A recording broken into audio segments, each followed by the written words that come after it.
Hello, Anna Ishilcock points out something which I think is the other side of the coin, which is quite useful. If Jeremy Hunt thinks throwing your colleagues under the bus to save your own skin is courageous, there's not a lot more to be said.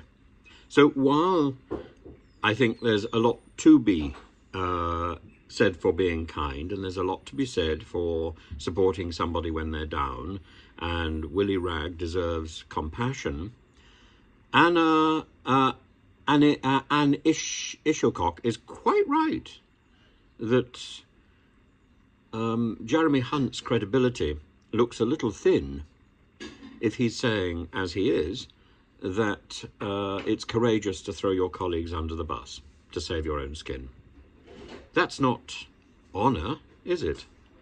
That's cowardice, that's scurrilous, and that is something which is being held up as something positive by this government and by a senior member of this government. I suppose we should be a little shocked. I don't want to indulge in Schadenfreude and all these things about gloating over Willie Ragg's misfortune, and misfortune it certainly is. But he took on the role of privilege, he took on the role of responsibility when he stood for election in his constituency. And his constituents, I'm sure, expect him to be an honourable man.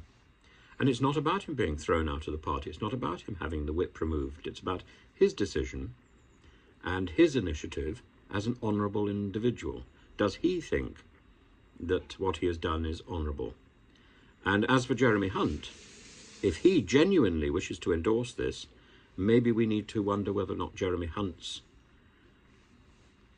position morally is right, because we judge our politicians not only on their political acumen, but also on their moral integrity. And you're right. If Jeremy Hunt thinks throwing his colleagues under the bus to save his own skin is courageous, then there's not a lot more to be said.